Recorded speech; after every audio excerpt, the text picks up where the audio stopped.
What does a Supreme Court verdict really mean? Does it imply a big change is coming in the regulatory framework? To answer these questions, we're joined by one of the top legal luminaries in India, Ryan Karanjwala, managing partner of Karanjwala and Co. Ryan, thanks so much for being with us on the show today. I've Thank been you.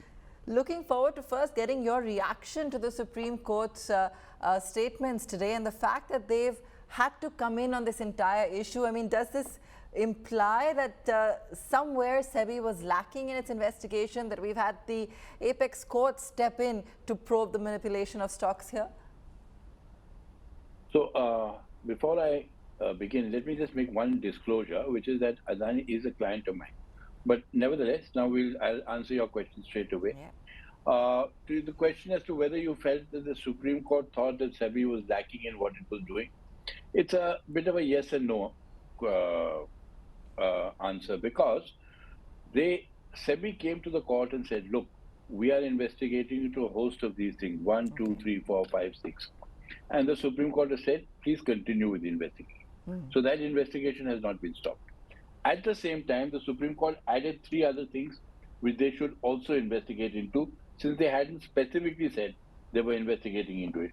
One was a violation of Rule 19A of the Securities Contract Regulation Act, which is whether the 75% public holding, the 75% private holding regulation has been violated, whether there has been a failure to disclose transactions with related parties, this is all in the Adani context, and whether there was any manipulation of stock prices in contravention of existing laws. So what the Supreme Court first has done is, it has strengthened and tasked SEBI with looking into far more things or looking into things which it wanted SEBI to look into, in addition to what SEBI was already looking into. That's one. Two, as far as the committee is concerned, the remit of the committee is both micro and macro.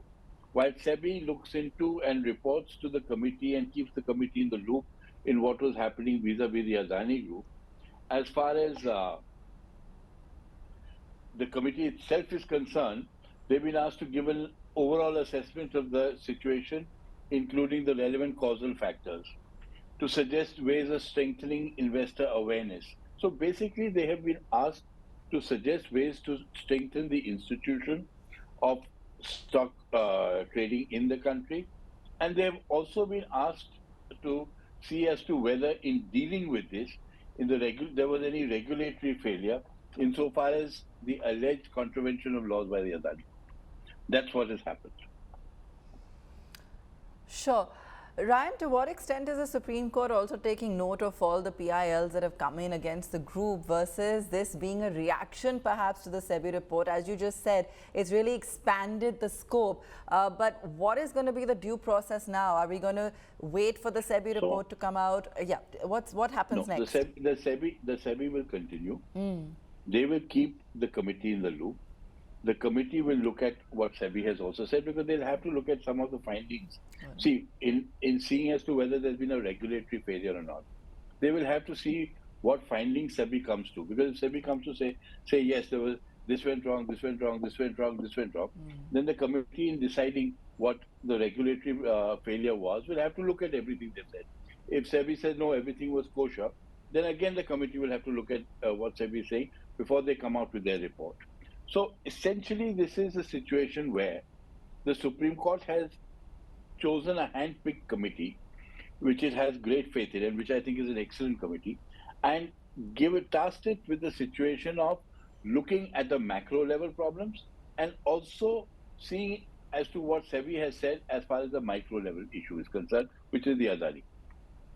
And as far as the constitution of the committee is concerned, if I can just venture to say, I don't think they could have found a better committee.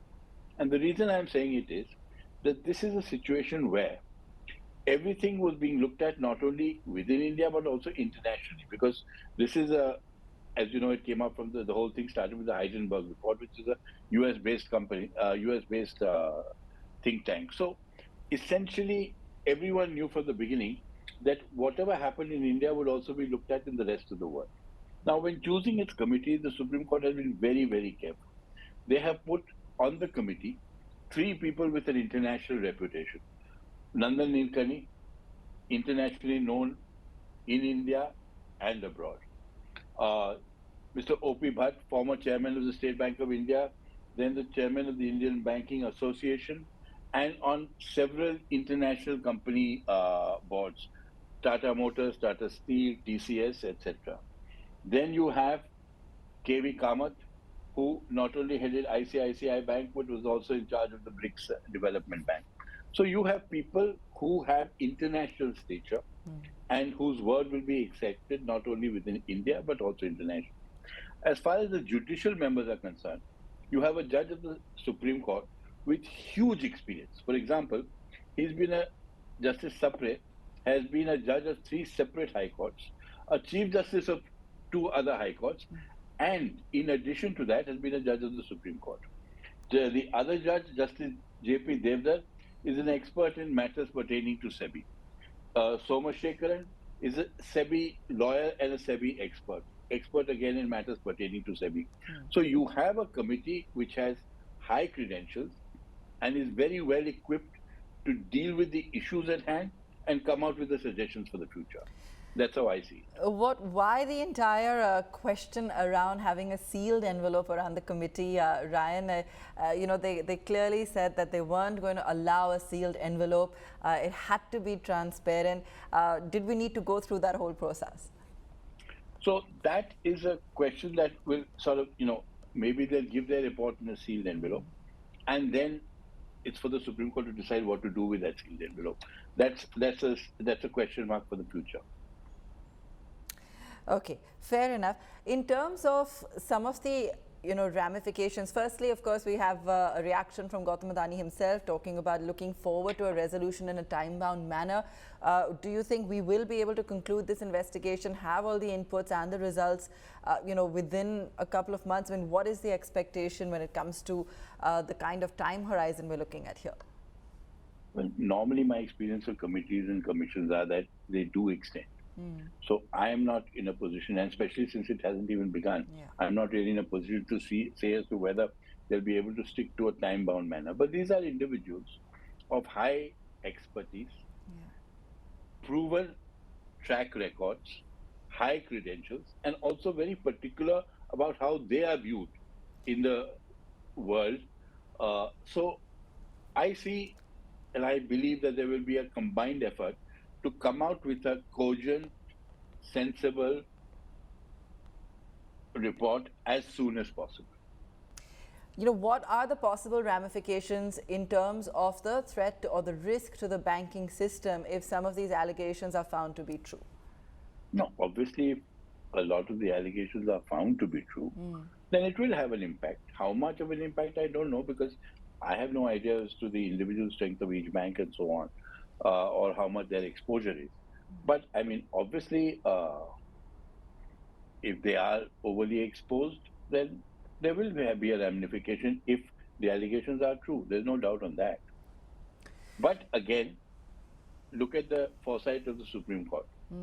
2 of the people on the committee are extremely well-known bankers who will be able to pick out and see things in a second.